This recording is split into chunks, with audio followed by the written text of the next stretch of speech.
إن الحمد لله نحمده ونستعينه ونستغفره ونعوذ بالله من شرور أنفسنا ومن سيئات أعمالنا. من يهده الله فلا مضل له ومن يضلل فلا هادي له، وأشهد أن لا إله إلا الله وحده لا شريك له، وأشهد أن محمدا عبده ورسوله صلى الله عليه وسلم. أما بعد، فقد ذكرنا أن موضوع سورة الكهف هو الابتلاءات، فإن الدنيا مليئة بالابتلاءات، يعني كلها الابتلاءات.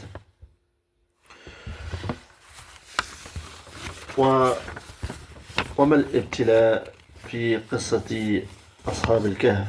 عدة ابتلاءات. الابتلاء الموجود في قصتهم يتكرر مع كل واحد منا في حياته. Donc nous avons vu que le sujet de cette sourate al-Kahf, ce sont les épreuves. Et en ce qui concerne l'histoire des gens de la caverne, des jeunes, quelle est l'épreuve dans leur histoire? Donc il y a plusieurs épreuves. Et l'épreuve présente dans cette histoire, elle se répète chez chacun d'entre nous dans sa vie. الابتلاء الأول أن الناس ليسوا عبرة في الكثرة والقلة في معرفة الحق. الحق يعرف من دليله وبرهانه، فقد يكون الناس على حق كثير مثل ما كان في عهد النبوة وفي الخلافة الراشدة وفي صدر الإسلام والقرون المفضلة، قد كان الأكثر على حق فلم تفش فيهم الضلالات والفرق، فكان الحق بدليله موجود. Donc la première épreuve dans leur histoire, c'est de savoir que le grand groupe ou le petit groupe n'est pas considéré dans la connaissance de la vérité. On ne considère pas le fait qu'un grand groupe soit obligatoirement sur la vérité car ils sont nombreux, ni un petit groupe.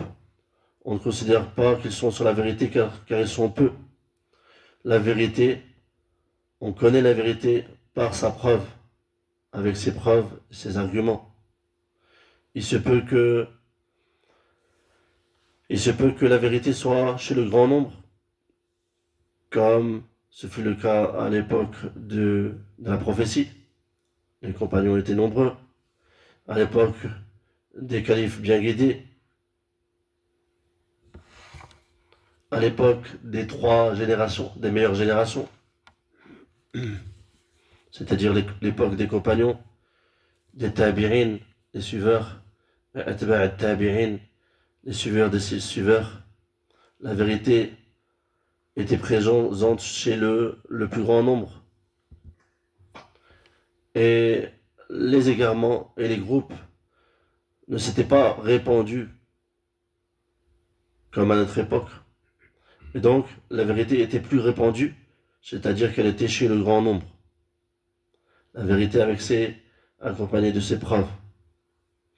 وقد يكون الناس على غير الحق وإن كانوا كثيرين وإن كانوا جماهير. لهذا قال جل وعلا إن إبراهيم كان أمة على الرغم من أنه واحد. Et aussi il se peut que la vérité se trouve chez le petit nombre et que le plus grand nombre soit sur le faux, que la plupart des gens soient sur le faux. Il était rapporté du prophète sallallahu alayhi wa sallam أنه قال عرضت علي الأمم فرأيت النبي ومعه الرهط ورأيت النبي وليس معه ورأيت النبي ومعه الرجل والرجلان ورأيت النبي وليس معه أحد. Le prophète m'a dit, on m'a présenté les communautés, c'est-à-dire comment aura lieu l'heure de la résurrection. On m'a présenté les communautés et j'ai vu un prophète qui sera accompagné d'un groupe de moins de 10 hommes, un autre prophète qui sera accompagné d'un homme ou de 2, et un autre prophète qui ne sera pas accompagné. C'est-à-dire que la vérité sera avec lui et lui seul. Tandis que la plupart des gens donc étaient à son époque, à l'époque de ce prophète, et tous étaient sur l'égarement. Et il en est de même pour Ibrahim. Ibrahim, Allah subhanahu wa ta'ala a dit, Inna Ibrahim kana ummah. Certes, Ibrahim était un imam, alors qu'il était seul. Il était une ummah, alors qu'il était seul. قال مجاهد كان على الحق وحده والناس كلهم حين ذاك كفار. مجاهد a expliqué que pourquoi c'était une ummah, Ibrahim. Pourquoi? Parce qu'il était le seul croyant. Il était le seul sur la vérité, tandis que tout le reste était sur la méfiance. فأصحاب الكهف ابتلوا بمواجهة الكثرة وكان معهم يقين بدليله وبرهانه أنهم على حق فاختاروا الحق بدليله وبرهانه. ويغلط بعض الناس في القلة والكثرة. بعضهم يرى أن الكثرة دائما صواب والقلة دائما غلط على خلاف الحق. وبعضهم يرى العكس، يرى أن القلة دائما المبتلات في دينها على حق وأن الكثرة على غلط. Donc, les gens de la caverne, ils ont été éprouvés en faisant face au plus grand nombre.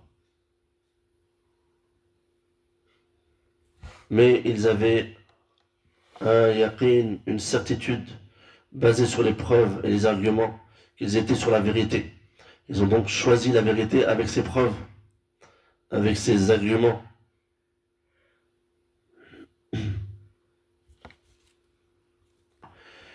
Et certaines personnes se trompent en ce qui concerne le petit groupe et le grand groupe. Certaines personnes voient que le grand groupe sont tout le temps sur la vérité, sont constamment sur la vérité, et que le petit groupe est constamment sur le faux et contredit constamment, s'oppose constamment à la vérité.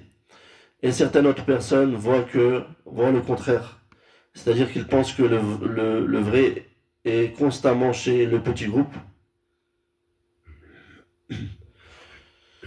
et que le faux est constamment chez le grand groupe. فيظنون أن القلة دائما على صواب والكثرة معاندة لهم أو مضادة لهم وتكون على غلط وهذا غير صواب. هذا غير صواب. Comme nous avons vu, certaines personnes se trompent. Ils pensent donc que la vérité réside constamment chez le petit groupe et que ceux qui les contredisent et qui s'obstinent, qui s'opposent à eux, c'est-à-dire le plus grand nombre, sont constamment sur le faux. Et cette croyance n'est pas correcte. الصواب أن القلة والكثرة ليست ميزانا. ابتلى الله سبحانه وتعالى الناس بالقلة والكثرة فمنهم من وقع فريسة الكثرة والجماهير ومنهم من وقع فريسة القلة قال نحن قلة على حق وهذا ليس صوابا وذاك ليس صواب بل الصواب أن الحق يعرف بدليله وببرهانه وبمنهجه وبطريقته وليس اعتبار بأنهم كثير أو بأنهم قليل. Et ce qui est correct, la vérité, c'est de croire que le petit groupe, le petit nombre et le grand nombre ne sont pas une balance qui permet de mesurer, de savoir la vérité, de connaître la vérité. Allah subhanahu wa ta'ala a éprouvé des gens bil qilla ou bil kathra. Allah subhanahu wa ta'ala a éprouvé des gens par le petit nombre et aussi par le grand nombre, comme les gens de la caverne. Et certains ont été les proies du grand nombre. Certains ont été les proies du grand nombre et de la majorité. Et certains aussi ont été les proies du petit nombre. Ils ont dit, nous sommes peu, donc nous sommes sur la vérité. Et ceci n'est pas correct. Et pareil pour ce qui a précédé. Ce n'est pas correct de croire que la vérité réside dans le grand nombre. Ce qui est correct, c'est de croire que la vérité est connue par ses preuves, par ses arguments, par sa voix. Et on ne considère en aucun cas le nombre, qu'il soit nombreux ou peu. أتى في أزمة الله سبحانه وتعالى كثرة على الحق وقلة على الباطل. في زمن الصحابة رضي الله عنهم الخوارج كانوا قلة وكانوا هم الباطل، والصحابة رضي الله عنهم كانوا الكثرة وكانوا هم الحق. يأتي في زمان يكون العكس. قال النبي صلى الله عليه وسلم بدأ الإسلام غريبا وسيعود غريبا كما بدأ فطوبى للغرباء. Et donc, il s'est produit dans les époques le fait que le grand nombre soit sur la vérité et que le petit nombre soit sur le faux. Exemple, à l'époque des compagnons, radiallahu anhum, les Khawarij étaient peu et ils étaient sur le faux. Tandis que les compagnons étaient nombreux et ils étaient sur la vérité. Il viendra un temps, c'est-à-dire la fin des temps, où ce sera le contraire. Comme le Prophète sallallahu alayhi wa sallam a dit, l'islam a commencé étrange et il redeviendra étrange tout comme il a commencé. Touba lil ghuraba, c'est-à-dire al-Jannah. Le paradis sera octroyé aux étrangers. C'est-à-dire, يعني في زماننا القلة يعني على الحق. فقال النبي صلى الله عليه وسلم في حديث يعني قيل يا رسول الله من الغرباء؟ قال الذين يصلحون إذا فسد الناس. وفي لفظ آخر يصلحون ما أفسد الناس من سنتي. وفي لفظ آخر هم النزاع من القبائل. وفي لفظ آخر قال صلى الله عليه وسلم هم أناس صالحون قليل في أناس سوء كثير. Et donc à notre époque, lorsqu'on s'approche de la fin des temps, c'est le petit groupe qui sera sur la vérité. Comme le Prophète sallallahu alayhi wa sallam a dit, لا تزال طائفة من أمتي. ليست الأمة كلها على الحق. طائفة من أمتي على الحق ظاهرين. Le Prophète sallallahu alayhi wa sallam a dit, il ne cessera d'avoir une partie, une ta'ifa, une faction de ma communauté sur la vérité, qui seront les dhahirin, apparents ou secourus sur la vérité.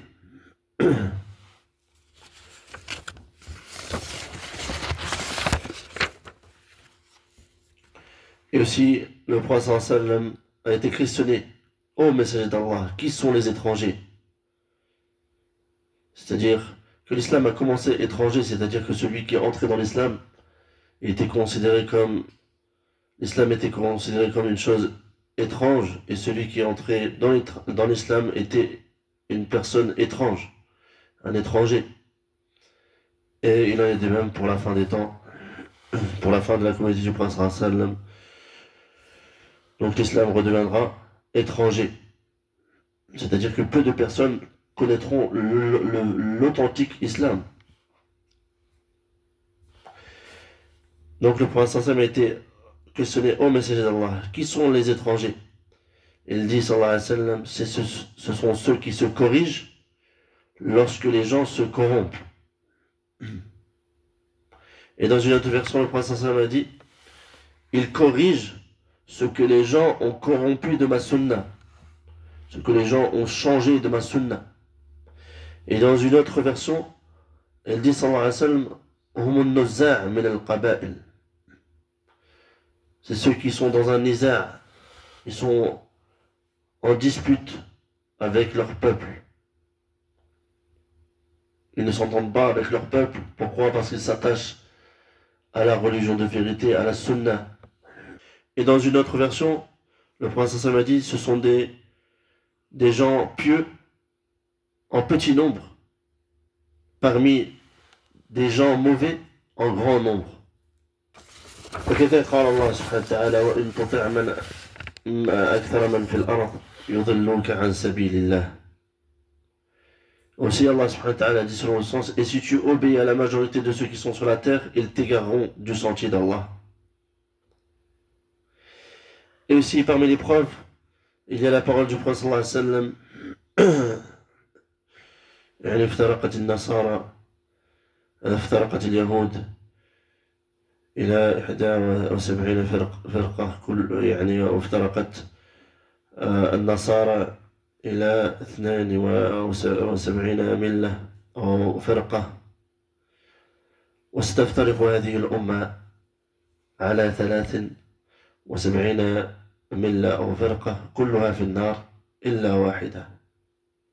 قالوا: من هي يا رسول الله؟ قال: ما أنا عليه وأصحابي. يعني الحديث هذا يعني له عدة طرق.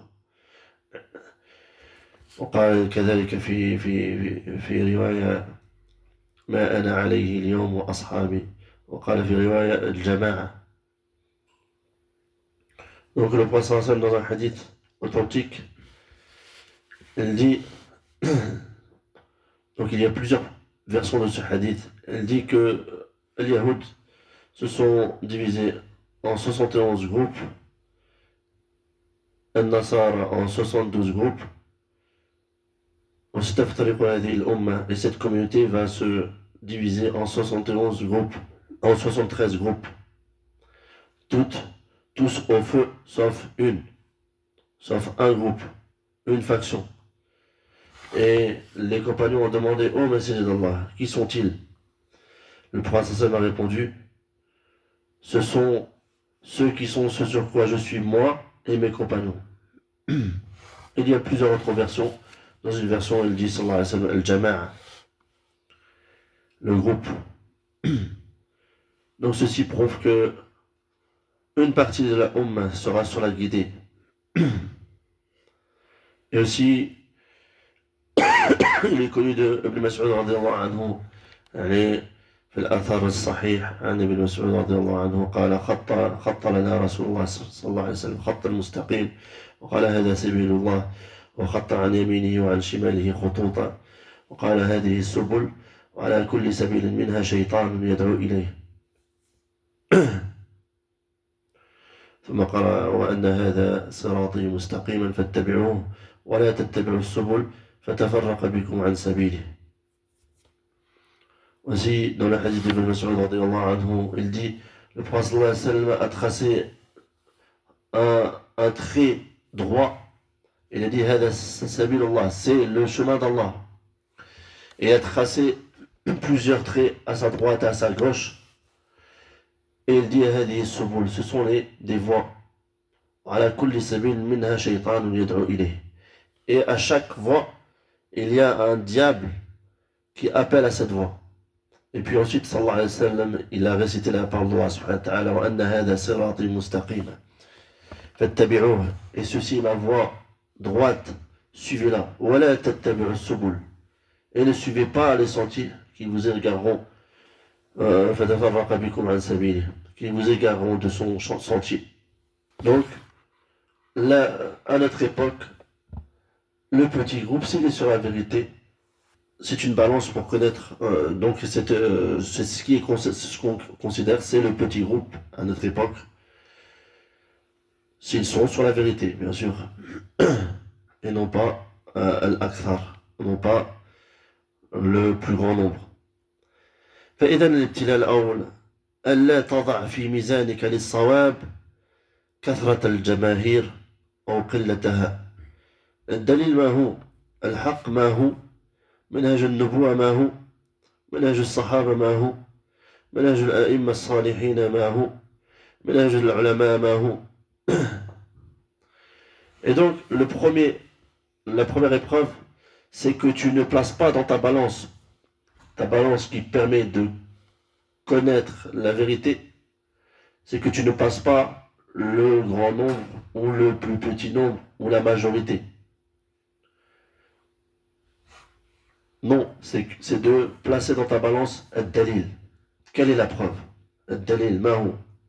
C'est pour cela que Cheikh l'Islam Ibn Taymiyyah, il disait من فارق الدليل ضل السبيل ولا دليل إلا بما جاء به الرسول صلى الله عليه وسلم.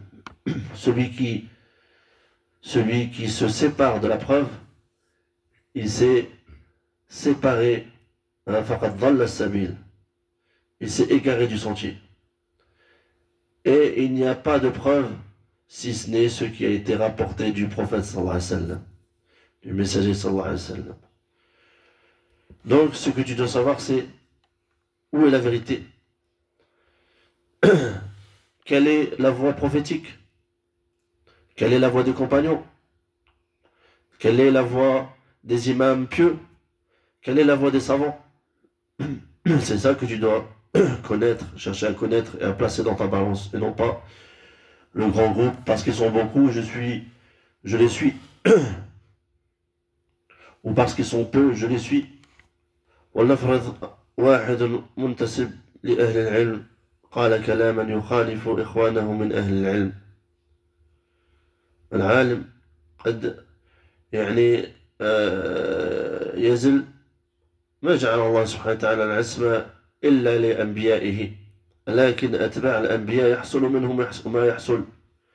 والعالم إذا زل في الأمور العظام المتعلقة بالأمة يزل معه العالم. ولذلك قال أهل العلم في القواعد زلة العالم زلة العالم. ومن هنا يظهر لك نوع الابتلاء. أصحاب الكهف نجوا من ذلك فأثنى الله عليهم، دخلوا في الكهف فابتلاهم الله سبحانه وتعالى بقومهم فهربوا من قومهم وآووا إلى الكهف. Et donc, supposons qu'une personne qui s'affilie aux gens de science et qui dit une parole qui contredit ses frères, qui contredit les paroles de ses frères parmi les gens de science, la base c'est que tu ne suis pas, mais que tu dois suivre la vérité. Car le savant, il peut se tromper, il peut glisser, faire une grosse erreur. Allah subhanahu wa ta'ala a fait que al-isma, la préservation de l'erreur, soit uniquement chez ses prophètes. Mais chez les suiveurs des prophètes, il se peut qu'ils tombent dans une erreur. Et donc le savant peut glisser et tomber dans une grande erreur, une erreur immense liée à la communauté, et qui peut entraîner le fait que la communauté va glisser dans la même erreur, dans cette erreur. Et c'est pour cela que les savants ils disent dans les règles Zallatul alim, le fait que l'erreur du savant ou le glissement du savant zallatul alam. Ça entraîne le glissement ou l'erreur de la communauté, du monde. Et donc à partir de là, il est clair, il est clair pour nous, il a été clarifié la sorte d'épreuve. C'est-à-dire que les gens de la caverne, ils étaient peu, et ils n'ont pas mis sur leur balance le grand nombre. Et ils ont été sauvés. Et c'est pour cela qu'Allah subhanahu wa ta'ala a fait leurs éloges. Ils sont rentrés dans la caverne, Allah subhanahu wa ta'ala les a éprouvés par leur peuple, ils ont fui de leur peuple, ils se sont abrités dans la caverne. Allah subhanahu wa ta'ala dit sur le sens, et quand vous serez séparés d'eux et de ce qu'ils adorent en dehors d'Allah, réfugiez-vous donc dans la caverne. Votre Seigneur répandra sur vous de sa miséricorde et disposera pour vous un adoucissement à votre sort. قضى الله سبحانه وتعالى عليهم أنهم ينامون هذه النومة الطويلة ثم أيقظهم الله جل وعلا ابتلاء لمن؟ ابتلاء لهم وابتلاء لقومهم مرة أخرى. قال الله عز وجل في وصف ذلك وكذلك بعثناهم ليتساءلوا بينهم. فقوله كذلك وكذلك هذا ربط للأمر بموضوع السورة. وكذلك بعثناهم ليتساءلوا بينهم قال قائل منهم كم لبثتم إلى آخر الآية. Donc Allah subhanahu wa ta'ala a décrété qu'ils dorment ce long sommeil de 309 années. Puis ensuite Allah subhanahu wa ta'ala les a réveillés en tant qu'épreuve pour qui? En tant qu'épreuve pour eux, ainsi que pour leur peuple, une autre fois. Ils ont déjà été éprouvés par ces jeunes lorsqu'ils étaient entre eux et parmi eux. Et ils ont été éprouvés une deuxième fois lorsqu'Allah subhanahu wa ta'ala les a réveillés. Et Allah subhanahu wa ta'ala dit, et c'est ainsi que nous les ressuscitâmes afin qu'ils s'interrogent entre eux. L'un parmi eux dit, combien de temps avez-vous demeuré là? Ils dirent, nous avons demeuré un jour ou une partie d'un jour. D'autres dirent, votre Seigneur sait mieux combien de temps vous y avez demeuré.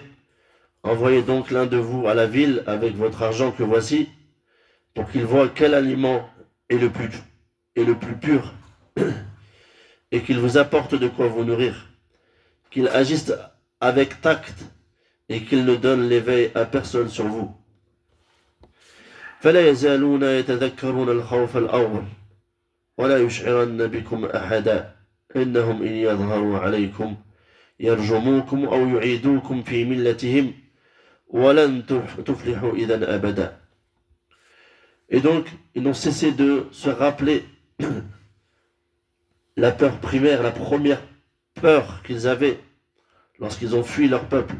Et ils ont dit qu'ils agissent avec tact et qu'ils ne donnent l'éveil à personne sur vous. Si jamais ils vous attrapent, ils vont vous lapider ou vous feront retourner à leur religion et vous ne réussirez jamais. بعد هذه النومة الطويلة لا زال في ذهنهم الأمر الأول وهم أنهم مبتولين وأنهم في ابتلاء عظيم مع هؤلاء القوم. قال جل وعلا مرة أخرى وكذلك عثرنا عليهم، يعني أعثر الله قوم أصحاب الكهف بأصحاب الكهف، يعني أرشدهم إليهم ليعلموا أن وعد الله حق وأن الساعة لا ريب فيها. Et donc après 309 années, après ce long sommeil, ils avaient tout le temps à l'esprit cette épreuve. C'est-à-dire qu'ils étaient tout le temps, ils avaient tout le temps à l'esprit qu'ils étaient éprouvés, qu'ils étaient dans une énorme épreuve avec leur peuple. Et Allah subhanahu wa ta'ala dit une autre fois, وَكَذَلِكَ أَعْثَرْنَا عَلَيْهِمْ. Et c'est ainsi que nous fîmes qu'ils furent découverts. C'est-à-dire qu'Allah subhanahu wa ta'ala a fait que les gens de la caverne soient découverts par leur peuple, par son peuple, par leur peuple. Les gens de la caverne ont été trouvés par le peuple des gens de la caverne, après 309 années. C'est-à-dire qu'Allah subhanahu wa ta'ala les a orientés vers eux. Pourquoi Allah subhanahu wa ta'ala les a orientés vers eux?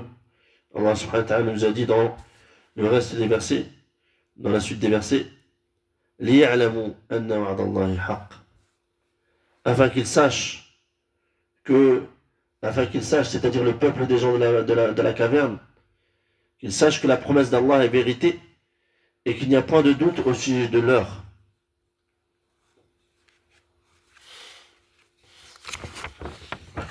إذن حتى العثور عليهم فيه ابتلاء. هل تؤمنون بالآخرة أم لا تؤمنون؟ ليعلموا اللام هنا يسميها العلماء لام التعليل، يعني لماذا أعثر عليهم؟ ليعلموا أن وعد الله حق وأن الساعة لا ريب فيها إذ يتنازعون بينهم أمرهم. جاء الابتلاء هنا، هل استفادوا منهم وقالوا لننظر ما كانوا عليه، ماذا كانوا يؤمنون به حتى نؤمن به؟ لا، حتى في هذه فشلوا في الابتلاء. قال تعالى إذ يتنازعون بينهم أمرهم فقالوا بنوا عليهم بنيانا ربهم أعلم بهم، يعني لا زالوا مشككين. 309 سنين وقد رأوا معهم عملة، هذه العملة أعرضوها على أهل الخبرة وقالوا هذه يعني من 300 سنة، ثم تذكروا قصة الفتية. Et même lorsqu'ils furent découverts, donc, ce fut une épreuve pour leur peuple. Est-ce qu'ils vont croire en l'au-delà ou non? C'est pour cela qu'Allah subhanahu wa ta'ala dit لِيَعْلَمُوا أَنَّ وَعْدَ اللَّهِ حَقٌّ, afin qu'ils sachent que la promesse d'Allah est vérité. Donc pourquoi Allah subhanahu wa ta'ala les a découverts, a fait qu'ils soient découverts, afin qu'ils sachent que la promesse d'Allah est vérité et qu'il n'y a nul doute sur l'heure de la résurrection. Donc le peuple des gens de la caverne ont été éprouvés, mais est-ce qu'ils ont tiré profit de cette épreuve? Non. Est-ce qu'ils ont dit regardons ce sur quoi ils étaient, sur quelle croyance ils étaient, en quoi ils croyaient? Non. Dans cette épreuve, même dans cette épreuve, ils ont échoué. Et Allah subhanahu wa ta'ala dit au sujet du peuple des gens de la caverne, aussi se disputèrent-ils à leur sujet et déclarèrent: construisez sur eux un édifice, leur Seigneur les connaît mieux. Mais ceux qui l'emportèrent dans la discussion dirent: élevons sur eux un sanctuaire.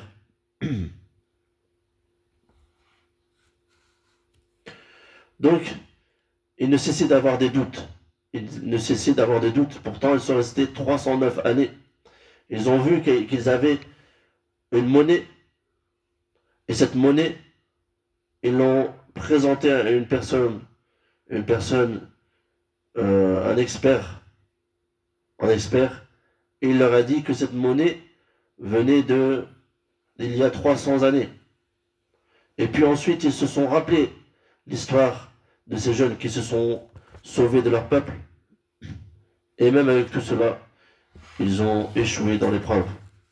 فجاءهم الشيطان بحيلة لا تؤمنون بما آمنوا به ولكن كرموهم أعطوهم كرامة ابنوا عليهم بنيانا ربهم أعلم بهم، يعني لا ندري عنهم ولكن ربهم أعلم بهم. ولكن أهل النفوذ قال الذين غلبوا على أمرهم لنتخذن عليهم مسجدا. من هم الذين غلبوا على أمرهم؟ هناك 3 أقوال لأهل العلم فيها، والظاهر يعني من هذه الأقوال أنهم أهل النفوذ والقرار في وقتهم. قالوا هؤلاء نستفيد منهم سياسيا نستفيد منهم في وقتنا. Et donc, ils ont échoué dans cette épreuve. Et le shaitan est venu avec une ruse. Il leur a dit, ne croyez pas en ce qu'ils ont cru, mais honorez-les. Honorez-le. Honorez ces jeunes. Construisez sur eux un édifice. Rabbuhum a'lamu bihim. Leur Seigneur, c'est mieux. Leur Seigneur les connaît mieux. C'est-à-dire,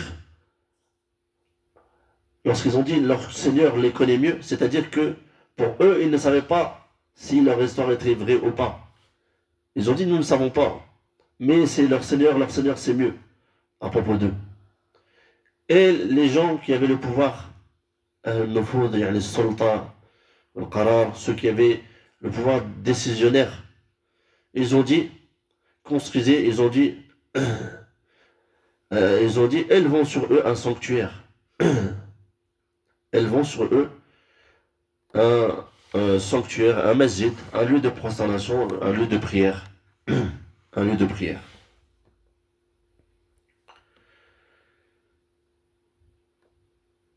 Afin que nous tirions profit de ces personnes-là, de ces jeunes, dans la politique, dans notre politique.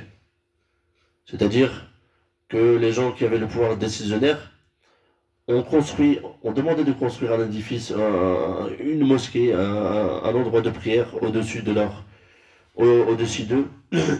afin de tirer de profit dans leur politique. يعني أهل النفوذ والكبراء وأهل القرار قالوا لنتخذن عليهم مسجدا، يعني نبني عليهم مسجدا حتى يعرف الناس أننا غير مضادين لهم بل أكرمناهم وبنينا عليهم مسجدا. فالعبرة في الحق ماذا كان عليه هؤلاء الفتية إذ قاموا فقالوا ربنا رب السماوات والأرض لن ندعو من دونه إلها لقد قلنا إذا شططا. هؤلاء قوم اتخذوا من دونه آلهة لولا يأتون عليهم بسلطان بين.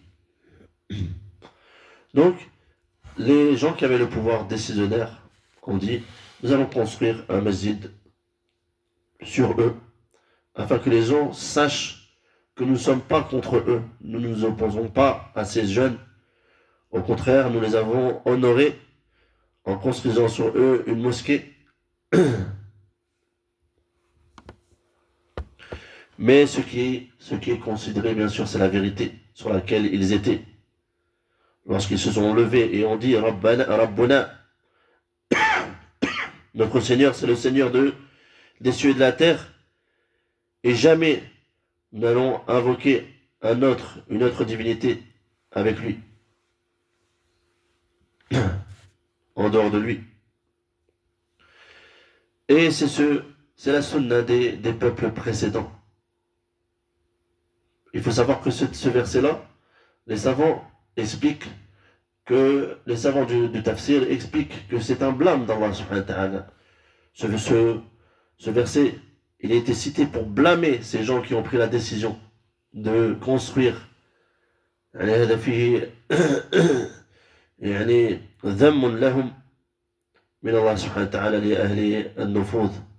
C'est un blâme des gens qui avaient la décision. Allah subhanahu wa ta'ala a cité leurs paroles en tant que blâme.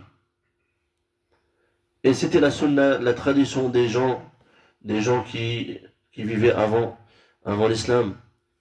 Comme a dit le prophète sallallahu alayhi wa sallam à Habiba, à Aïcha radiyallahu anha, يعني عائشة قال أولئك إذا مات فيهم الرجل الصالح أو العبد الصالح بنوا على قبره مسجدا فسوروا فيه تلك الصور أولئك شرار الخلق عند الله سبحانه وتعالى. Donc Aïcha radiyallahu anha, elle a évoqué ce que Habiba et Salama ont vu lorsqu'ils sont partis en Al-Habasha, l'Éthiopie. Ils ont vu une église dans laquelle il y avait des dessins. Et ils ont mentionné cela au prophète sallallahu alayhi wa sallam, et le prophète sallallahu alayhi wa sallam a dit, donc, ces gens-là, lorsque l'homme pieux ou le serviteur pieux mourait, il construisait sur sa tombe un masjid, un endroit de prière, et il dessinait ses images. Et il dit, sallallahu alayhi wa sallam, en fin de hadith, ce sont les pires créatures auprès d'Allah, le jour de la résurrection. Et ce hadith a été rapporté par le Bukhari et Muslim. Et donc les hadiths dans lesquels le prophète mentionne qu'il est interdit de bâtir sur les tombes, ils sont nombreux. Le prophète a interdit de prier vers les tombes. La tusallu, يعني لا تصلوا إلى القبور ولا تجلسوا عليها. Le prophète a interdit de s'asseoir de prier vers les tombes, de s'asseoir sur les tombes, de plâtrer les tombes. Il a interdit, قال لا تجعلوا قبري وثنا يعبد وقال لا تجعلوا قبري عيدا. Le prophète a dit, ne faites pas aussi de ma tombe un eid, c'est-à-dire un lieu où on répète les visites. Aussi, le prophète a dit, ne faites pas de ma tombe une idole adorée. Le prophète aussi a dit, لعنة الله على اليهود النصارى اتخذوا قبور أنبيائهم مساجد يحذر ما صنعوا. Il mettait en garde, comme Aïcha anha a dit, il mettait en garde contre ce qu'ils ont fait. Les Yahoud al-Nasara, ils prenaient les tombes de leurs prophètes en tant que lieu de prière. Donc c'était une chose qui était connue avant l'islam, c'est-à-dire que lorsque le pieux mourait, il bâtissait un lieu de prière au-dessus, un temple ou quelque chose. Et donc, malheureusement, c'est ce qui, comme a dit le prophète sallam, لتتبعن سنن من كان قبلكم حذو القدة بالقدة حتى إذا دخلوا يعني جحر ضب دخلتموه. Donc, le prophète sallam lui a dit, donc vous allez suivre les sunan, les traditions de ceux qui sont avant vous, yani, pas à pas, yani, de manière minutieuse, au point où s'ils venaient à entrer dans le terrier dans les arbres, vous allez les suivre. قال صلى الله عليه وسلم قال الصحابة رضي الله عنهم اليهود والنصارى قال فمن.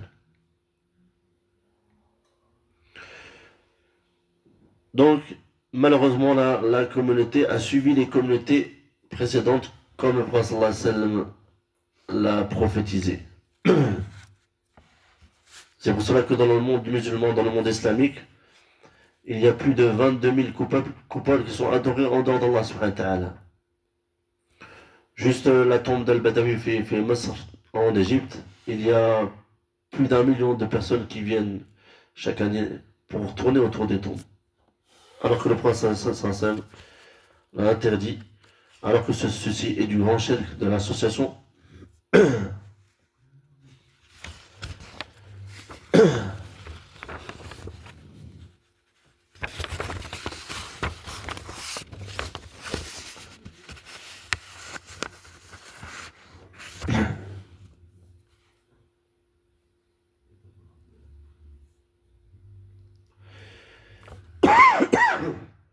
C'était une petite parenthèse. يعني أنتم أيها القوم على شرك فلماذا لم تتذكروا أن هؤلاء الفتية أهل توحيد وعبادة عبادة لله وحده فتتبعونهم فيما اهتدوا به. أما كونكم تقيمون عليهم مسجدا فهذا أيضا فشل في الابتلاء. ولذلك من أدلة أهل العلم على عدم جواز بناء المساجد على القبور هذه الآية، لأن الله سبحانه وتعالى ذمهم بقوله ليعلموا أن وعد الله حق، إلى أن قال الذين غلبوا على أمرهم لنتخذن عليهم مسجدا. هذا أول نوع من الابتلاء.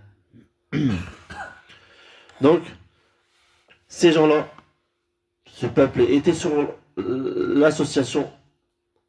Pourquoi ne se sont-ils pas rappelés que ces jeunes étaient des gens monothéistes, des gens du tawhid? Ils adoraient Allah subhanahu wa ta'ala seul. Pourquoi ne les ont-ils pas suivis dans leur guidée? Le fait de bâtir un masjid au-dessus d'eux, le fait de faire cela, c'est un échec. C'est un échec dans l'épreuve.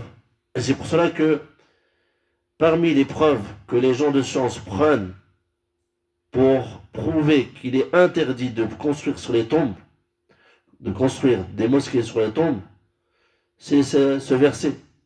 Parce qu'Allah subhanahu wa ta'ala les a blâmés. Comme nous avons vu, Allah subhanahu wa ta'ala les a blâmés. Et donc c'est la première sorte d'épreuve des gens de la caverne. Et on mentionnera donc l'épreuve suivante des gens de la caverne à la semaine prochaine, Inch'Allah. وسبحانك اللهم وبحمدك أشهد أن لا إله إلا أنت أستغفرك وأتوب إليك. Est-ce qu'il y a une question par rapport à ce qu'on vient de faire, Inch'Allah?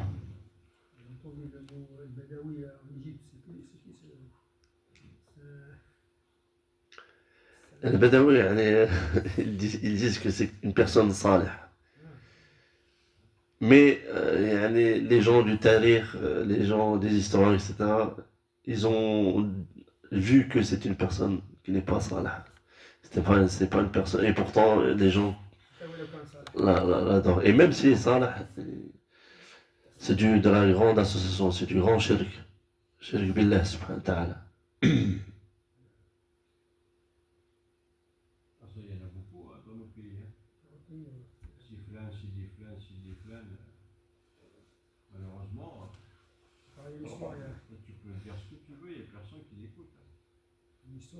C'est pour ça qu'on a expliqué que le Nabi sallallahu alayhi wa sallam a dit ستفترق هذه الأمة إلى 73 فرقة كلها في النار إلا واحدة. يعني cette umma, et c'est visible et c'est palpable, elle va se diviser, on va se diviser en 73 groupes, toutes au feu sauf une. On l'a vu après les compagnons. Il y avait Al-Qadariya, aussi le Mu'tazila, le Jahmiya, etc. Le Khawarij. À notre époque, c'est beaucoup le Soufiya. Aussi, il y a divergence Shia, divergence pour dire est-ce qu'ils entrent dans les 73, les 72 sectes ou non. D'autres disent qu'ils ne font pas partie de l'islam. Etc. C'est palpable, la communauté s'est divisée. Et il n'y a qu'un seul groupe qui sera sauvé de l'enfer. Enfin, ça l'a dit, Ma ana alayhi wa ashabi. Ce sont ceux qui sont sur quoi je suis moi et mes compagnons. C'est-à-dire sur le kitab Allah wa sunnat al-Nabi sallallahu alayhi wa sallam bifahim al-salaf al-salih, avec la compréhension des pieux prédécesseurs. Allah subhanahu wa ta'ala dit وَمَنْ يُشَاقِقِ الرَّسُولِ مِنْ بَعْدِ مَا تَبَيَّنَ لَهُ الْهُدَى وَيَتَّبِعْ غَيْرَ سَبِيلِ الْمُؤْمِنِينَ. Allah subhanahu wa ta'ala قال وَيَتَّبِعْ غَيْرَ سَبِيلِ الْمُؤْمِنِينَ نُوَلِّهِ مَا تَوَلَّى وَنُصْلِهِ جَهَنَّمَ وَسَاءَتْ مَصِيرًا. Allah subhanahu wa ta'ala dit celui qui fait scission avec le messager après que la guidée lui est parvenue, وَمَنْ يُشَاقِقِ الرَّسُولِ مِنْ بَعْدِ مَا تَبَيَّنَ لَهُ الْهُدَى وَيَتَّبِعْ غير سبيل المؤمنين. Allah subhanahu wa ta'ala a donné un qaïd. Allah subhanahu wa ta'ala dit et qui suit un autre sentier que le sentier des croyants. Et qui étaient les croyants à l'époque de la descente du Coran, si ce n'est les Sahaba radhiyallahu anhum. C'est-à-dire celui qui suit autre que le sentier des compagnons, نُوَلِّهِ مَا تَوَلَّى وَنُصْلِهِ جَهَنَّمَ وَسَاءَتْ مَصِيرًا. Il sera en enfer. Donc c'est pour cela que le Coran et la Sunna, on doit le comprendre selon ce qu'ont compris les meilleurs de cette communauté. Ce qu'Allah subhanahu wa ta'ala a fait l'éloge. Allah subhanahu wa ta'ala dit Radiyallahu anhum wa radu anhu. Les compagnons, Allah subhanahu wa ta'ala, Allah les agrée. Le prophète sallallahu alayhi wa sallam a dit Khayrun nasi qarni, thumma alladhina yalunahum, thumma alladhina yalunahum. Le prophète sallallahu alayhi wa sallam a fait l'éloge des 3 premiers siècles de l'islam, les meilleurs siècles de l'islam, les compagnons, les tabi'in, wa atba'a tabi'in. Donc, celui qui veut être préservé, il suit le Coran et la Sunna, non pas selon la compréhension d'un tel ou d'un autre, selon la compréhension des Sahaba radiyallahu anhum, et de ceux qui ont pris la compréhension des Sahaba radiyallahu anhum, comme les imams de la guidée, l'imam Malik, l'imam Ahmed, l'imam Abu Hanif, al-Shafi'i, l'imam al-Bukhari, Muslim, l'imam al-Thawri, etc., etc. Il prend sa compréhension de la aqida, sa compréhension de la religion, de ces gens-là, et non pas d'un tel qui explique le Coran selon ses passions, selon ce que son cœur lui dit, comme ils disent certains, يعني حدثتك عن قلبي أو حدثني قلبي أو حدثني الله سبحانه وتعالى وهو ليس بنبي. Il dit, certains te disent qu'ils prennent leur compréhension d'eux-mêmes ou de leur cœur. C'est mon cœur qui m'a dit ça. C'est mon cœur qui m'a dit ça. Ou c'est Allah subhanahu wa ta'ala qui m'a dit ça. Alors que après la mort du prophète sallallahu alayhi wa sallam, il n'y a plus de wahy, il n'y a plus de révélation. Donc c'est important de comprendre le Coran et la Sunna comme l'ont compris le prophète sallallahu alayhi wa sallam, les Sahaba radiyallahu anhum, les imams de la guidée. Donc on s'arrêtera là. Subhanaka wa bihamdik. Ashhadu an la ilaha illa anta astaghfiruka wa atubu ilayk.